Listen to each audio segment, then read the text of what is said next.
you've made more than 20 posts on TikTok, yet you can't break through that weird 200 to 800 views range, it's probably because you're violating one of the fundamental principles of marketing.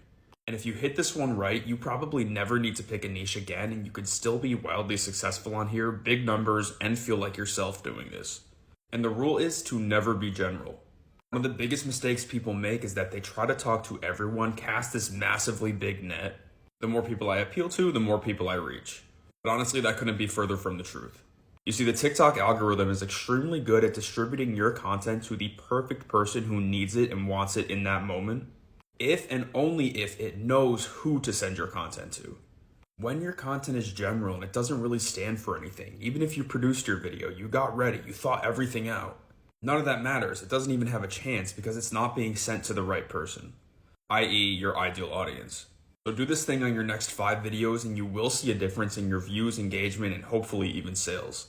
So at the beginning of your next video, you're going to say 2 specific things about who you want your video to reach.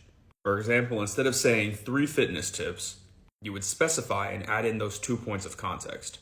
For example, 3 realistic fitness tips for moms. Or instead of how to grow on TikTok 101, I could say, as someone who has 500,000 followers on TikTok, here's what I would do differently to grow if I was starting from scratch in summer 2025.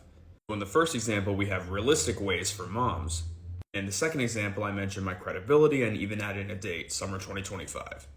In your next 5 videos, think not what's the topic, what's the idea, but instead who would benefit most from this content.